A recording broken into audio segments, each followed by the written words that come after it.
Out here, it's not only the amazing views, but the way time stretches out a little longer and how the breeze hits just right at the summit. With All Trails, you can discover nature's best with over 450,000 trails around the world. Download the free app today. Hi, who here loves when their nails are perfectly done? Me.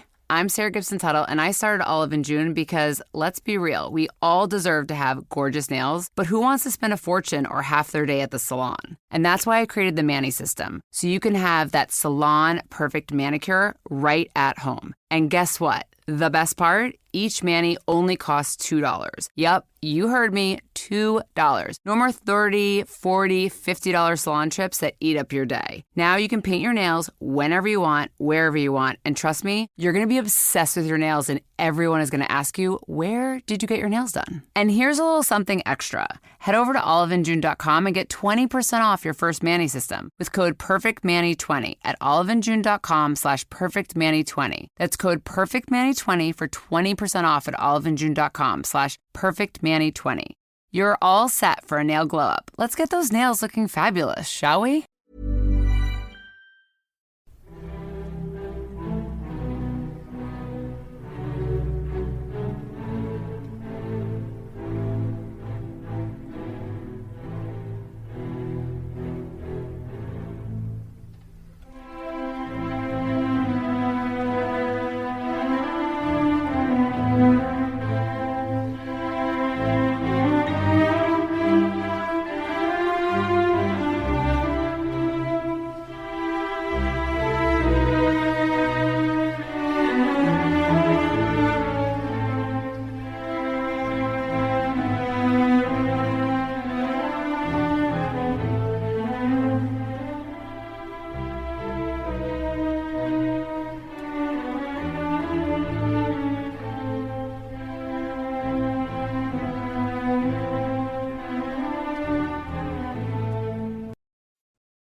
Hi there, and welcome to the Explaining History podcast.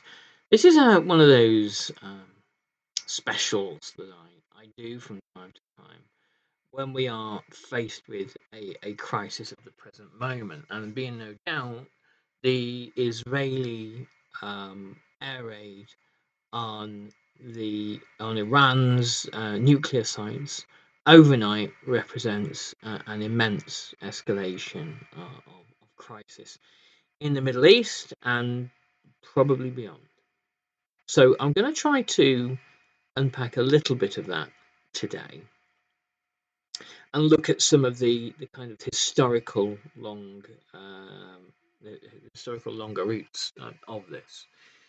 So let's talk about who is involved in all of this. So we have Israel, we have Iran, we have, of course, the United States of America, and more peripherally, we have Russia and China. And we see here one of the kind of the contours of the 21st century emerging. Let's look at each of these players in turn and what it is that they want and are motivated by. Let's start with Israel. Israel is, as far as we know, the only nuclear power in the region. The Israeli nuclear scientist Mordechai Vanunu, who served a very long time in an Israeli prison for disclosing this information, revealed that Israel had acquired nuclear armaments, and he revealed this to the British press in 1986.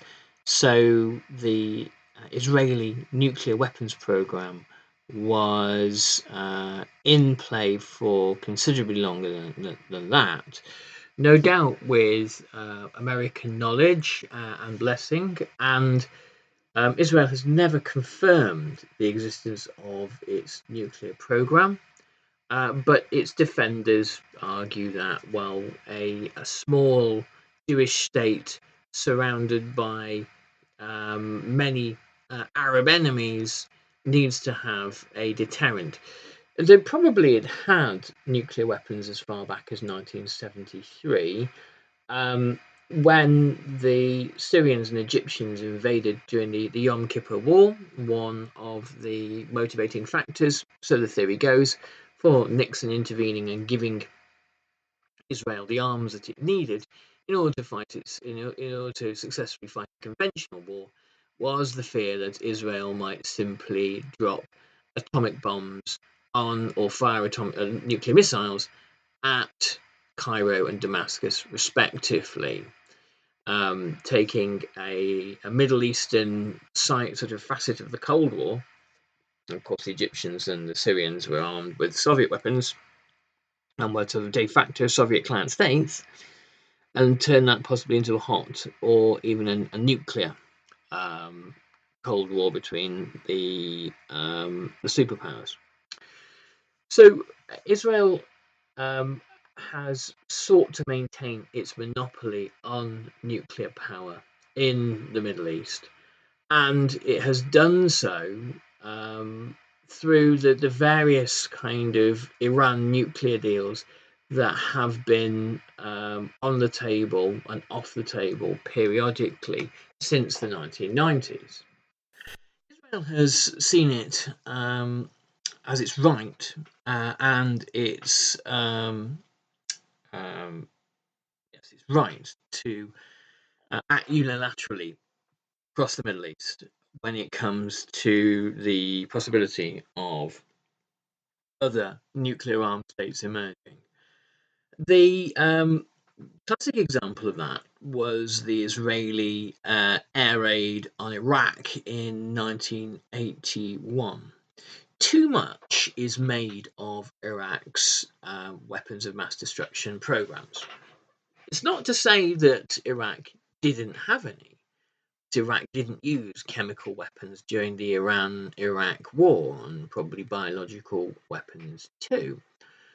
But the rate at which Iraq was capable of acquiring weapons of mass destruction was entirely overblown and exaggerated by Western media and probably intelligence services too. Particularly, obviously, in the run-up to the two Iraq wars. But during the 1980s, there were tentative steps in Iraq towards acquiring weapons-grade nuclear fissile materials, uranium and plutonium. So in 1981, Israel conducted a surprise airstrike at an unfinished nuclear reactor southeast of Baghdad, and the Iranian Air Force had tried to destroy the same reactor the previous year, obviously because of the Iran-Iraq war. And this is what we kind of this is part of the Begin doctrine, named after Menachem Begin. And that the strike was not a one-off, as per the Begin doctrine, but a kind of, as he put it, a precedent for every future government in Israel. And it was about preemptive action, preemptive strikes. And post 9/11, the United States embraced this kind of idea of preemption that the kind of extremely right-wing and Zionist lawyer Alan Dershowitz wrote a particularly odious book on the title called Preemption, which justified basically any act of violence that America was likely to carry out, also rendition flights, black sites, torture, and Guantanamo Bay, all in the interests of American national security, which, these things don't make anyone more secure, obviously.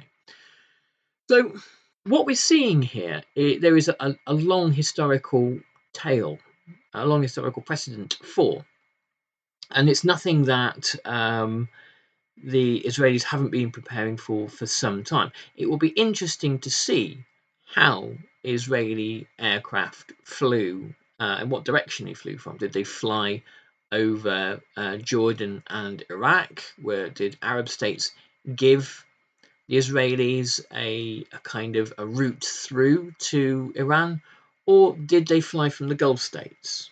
Did they fly from US and British air bases in the Gulf? That's going to be an interesting question. Who helped with this? It'll also be interesting to know how much American logistics, intelligence, spy satellite materials, air-to-air refueling, AWACS, that kind of thing, was involved as well. Maybe a lot, maybe not. I suspect the former, though. Then to America and America's involvement. No, let's talk about Iran first. Okay. So Iran is the last great kind of bête noire of the United States of America in the Middle East. The Islamic Revolution of 1979 and the subsequent humiliations of the hostage embassy siege, the Iranian, the American embassy in Tehran siege, the failed special forces attempt to evacuate the embassy and rescue the hostages, and the belief, the widespread belief, and plenty of evidence to it, that Iran had supported various kind of anti-American terror and guerrilla forces across the Middle East throughout the period and beyond. Iran fits a kind of into a perfect niche in kind of American foreign policy thinking. It presents American foreign policy makers and politicians who speak directly to the American public with a kind of a mortal enemy. The reason for the animus between America and Iran dates back prior to 1979, and obviously all the way back to 1953 and beyond. Iran was occupied partially by Britain and partially by the Soviet Union during the Second World War, and obviously was a kind of a plaything of the Anglo-Persian oil company, or the Anglo-Iranian oil company as it became known, and various American oil interests. It switched from being an exclusively British sphere of influence, a petro colony, essentially, of Great Britain, to being an American. Hey, this is Naomi Ekperigan, co-host of the podcast Couples Therapy. I wanted to talk to you about Boost Mobile, the newest 5G network in the country. Boost Mobile's new network delivers customers the speed and service they'd expect from the big three, plus groundbreaking benefits you'd only get from a true challenger in the industry, like letting people try the network risk-free for 30 days, and offering a $25 per month unlimited plan that's guaranteed to never go up in price.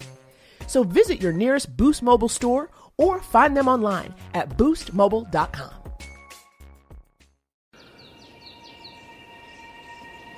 Out here, it's not only the amazing views, but the way time stretches out a little longer. How laughter bellows louder among friends, and how the breeze hits just right at the summit. With All Trails, you can discover and experience the best of nature, with over 450,000 trails worldwide and navigation right at your fingertips. Find your outside with All Trails. Download the free app today and find your next outdoor adventure. Ever wonder what your lashes are destined for? The cards have spoken. Maybelline New York Mascara does it all. Whether you crave fully fan lashes with Lash Sensational, big, bold volume from the Colossal, a dramatic lift with Falsies Lash Lift, or natural-looking volume from Great Lash, your perfect lash future awaits. Manifest your best mascara today. Shop Maybelline New York and discover your lash destiny. Shop now at Walmart. client state, vassal state, up until 1979. In 1953, obviously, Mohammad Mossadegh is overthrown by a joint MI6 CIA operation. Mossadegh was essentially a nationalist figure with some kind of broad left ideas around national ownership, in much the same way that Nasser in Egypt is. And he proposed something which was unthinkable in London and Washington, that Iranian people see the lion's share of the benefits of the oil produced in their country. The regime that replaces it comes to have, by the 1970s, one of the worst human rights records in the world. The regime of the Shah of Iran, Shah Reza Pahlavi, and who was the nephew of the previous Shah, who was appointed by the British, basically. This was a sort of a kind of counter-revolutionary figure who was swept into power, a kind of Mountbank type that the CIA supported. He was wonderful for American arms sales. McDonnell Douglas supplied the regime with fighter jets, and the bill for those, I think, never got paid. Anyway, the Islamic Republic of Iran was happy to receive these aircraft, and it became one of the best armed Islamic republics in the world. So there's the irony. Throughout the 1980s, there was a Cold War with the Soviet Union, but also a kind of a separate Cold War with Iran. And the project for a new American century placed Iran on the regime change list. And America has been hoping for and agitating towards regime change in Iran for a long, long time now. Obviously, the regime in Iran is a brutal, violent, intolerant, theocratic, misogynistic, anti-illiberal regime that executes its citizens and takes hostages of foreign citizens when they think that they can put some leverage on foreign governments, and is in most ways a monstrous regime. It is not the regime for the most part. There have been some significant Revolutionary Guard leadership deaths in these air raids, but obviously it is civilians who will bear the brunt of what is happening. Then there's America. And obviously, we've just talked about America's history with Iran, and what you see in Iran, if you kind of look beyond the rhetoric of Islamic fundamentalism, what you see in Iran is what you see throughout the rest of the Middle East and Asia and Africa. A country that has a history of being colonized, kind of de facto, not necessarily de jure. And the Islamic Revolution is the product of an extraordinary outpouring of nationalist sentiment and anger, wanting foreigners really to stop influencing and stop subjugating the nation. And that's hardly surprising. It's hardly surprising you get that. This is something that does not seem to kind of compute in Washington, and never has. And what Washington is trying to do is orient the structure of the Middle East to benefit Israel. Israel's influence in Washington, D.C. through groups like APAC, and through the various other kind of lobbying initiatives, and the lobbying directly of the figures like Netanyahu and other Israeli prime ministers before him, has had an extraordinary effect, one which makes objectively little sense, but we need to look at the facts on the ground and see the impact that it's had. It's had an extraordinary effect in shaping American foreign policy. John Mearsheimer writes an awful lot about the Israeli lobby and about its power to shape American foreign policy in ways that don't benefit America. Trump has said, as he characteristically does, he will get a deal with Iran pretty quickly. He'll do what he does as the great deal maker, the great bargainer, and present Iran with an offer it can't refuse. How he's going to do this, he never says. A lot of this is kind of fantasy talk, but his promise is that he will achieve this, and it seems virtually impossible because Israel insists that Iran essentially abandon all military applications of nuclear power, but also by ending all enrichment, ban and end all civilian use of nuclear power. That Israel be the sole nuclear power in the Middle East. And this is impossible to ask for. Even if Iran, which is in quite a weakened position militarily and economically, is looking to come to some sort of accommodation, it cannot possibly come to this one. Israel is asking for something that no state would ever concede to if it hoped to have if it hoped to kind of maintain any degree of domestic popularity. And these are the kinds of demands that states never acquiesce to. Ever wonder what your lashes are destined for? The cards have spoken. Maybelline New York Mascara does it all. Whether you crave fully fan lashes with Lash Sensational, big, bold volume from the Colossal, a dramatic lift with Falsies Lash Lift, or natural-looking volume from Great Lash, your perfect lash future awaits. Manifest your best mascara today. Shop Maybelline New York and discover your lash destiny. Shop now at Walmart. We all belong outside. We're drawn to nature, whether it's the recorded sounds of the ocean we doze off to, or the succulents that adorn our homes. Nature makes all of our lives, well, better. Despite all this, we often go about our busy lives removed from it. But the outdoors is closer than we realize. With AllTrails, you can discover trails nearby and explore confidently. With offline maps and on-trail navigation, download the free app today.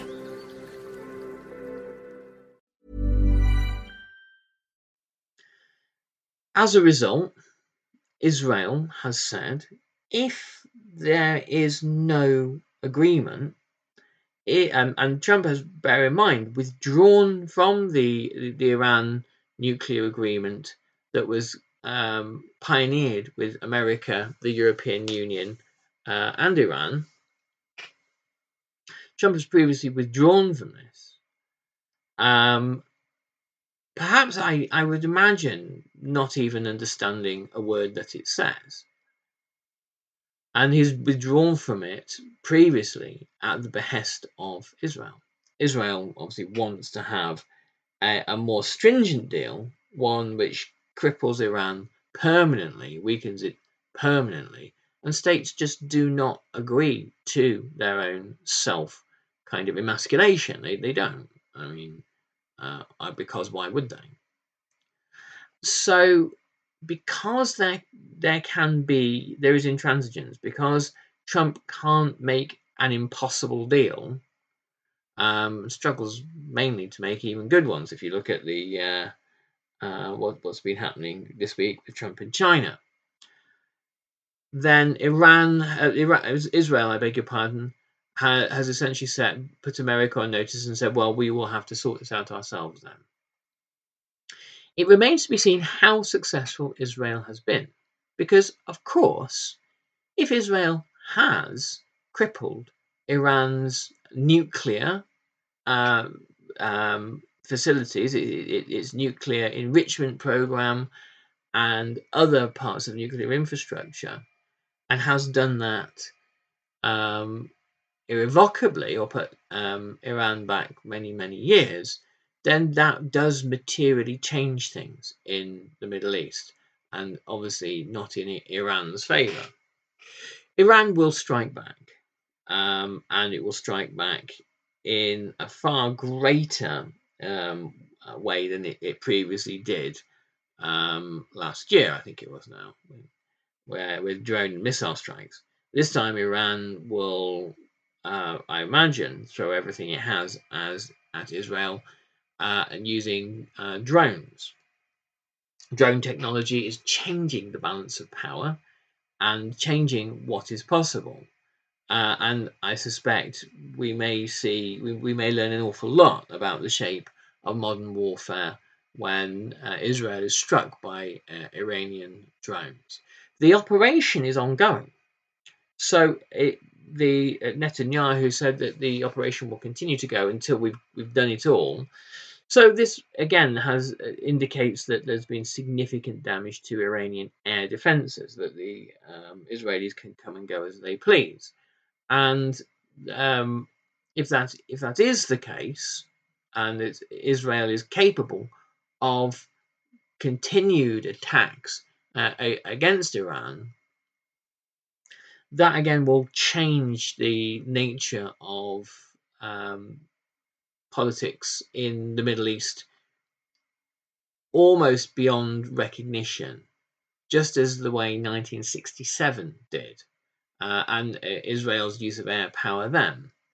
So we are into some kind of uncharted territories. Trump was hoping that Putin, before these airstrikes happened, would intervene on the part of the USA and put pressure on Iran, a state that has a far closer connection to Russia, in a bid to bring them to the negotiating table, much as Nixon hoped that China would help to bring the North Vietnamese to the negotiating table in the early 1970s.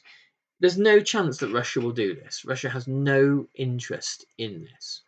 As Mearsheimer argues, Russia, China, North Korea, and Iran all view America as an existential threat. They look at Libya, they look at Milosevic in Yugoslavia, they look at Saddam Hussein in Iraq and say, that's what happens when you don't have a big enough arsenal, conventional or nuclear, to fight back with. These international law people will come and kill you. They'll come and wipe you off the face of the earth. And that's what the West will do.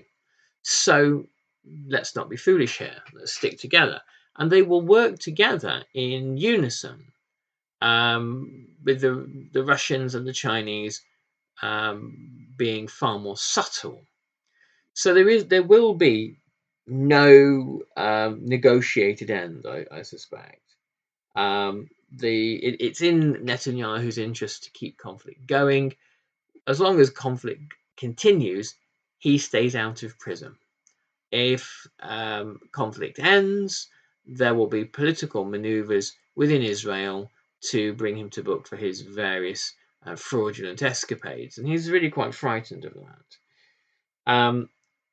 The wider regional war means America will be dragged in, and at this stage, the kind of the diplomatic and military merging of the US and Israeli states is really something quite to behold.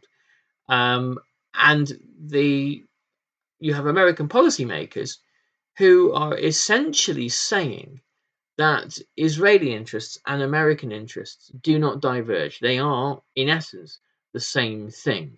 And that Israel is this kind of outpost of America on the edge of some barbarous frontier, holding back the kind of the evil horde, and America must give Israel whatever assistance it can. This will have an effect. It will make America a target in all of this, even if America hasn't militarily been involved, which it almost certainly has been. But America this week, before this happened, obviously they had prior notice, because they removed their troops from and civilians from the Gulf states and from Iraq, where they would be high priority targets.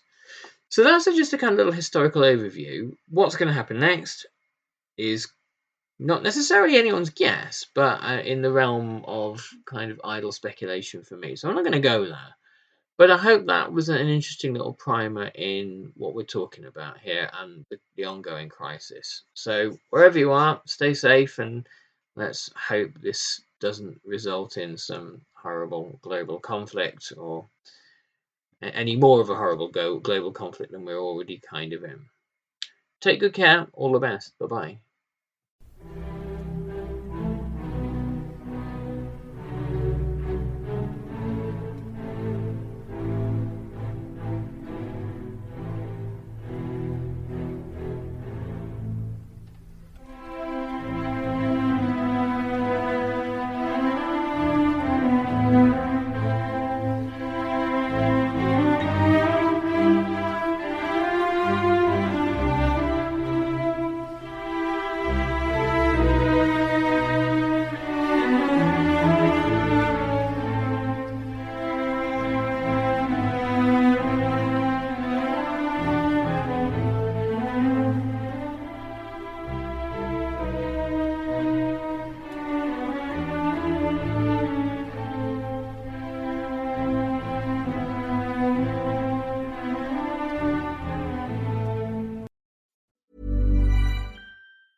This is Paige, the co-host of Giggly Squad. I use Uber Eats for everything, and I feel like people forget that you can truly order anything, especially living in New York City. It's why I love it. You can get Chinese food at any time of night, but it's not just for food.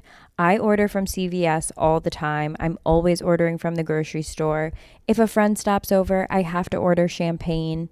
I also have this thing that whenever I travel, if I'm ever in a hotel room, I never feel like I'm missing something because I'll just Uber Eats it. The amount of times I've had to Uber Eats hair items like hairspray, deodorant, you name it, I've ordered it on Uber Eats. You can get grocery, alcohol, everyday essentials in addition to restaurants and food you love. So in other words, get almost anything with Uber Eats. Order now. For alcohol, you must be legal drinking age. Please enjoy responsibly. Product availability varies by region. See app for details. Ever wonder what your lashes are destined for? The cards have spoken. Maybelline New York Mascara does it all. Whether you crave fully fan lashes with Lash Sensational, big, bold volume from the Colossal, a dramatic lift with Falsies Lash Lift, or natural-looking volume from Great Lash, your perfect lash future awaits. Manifest your best mascara today. Shop Maybelline New York and discover your lash destiny. Shop now at Walmart.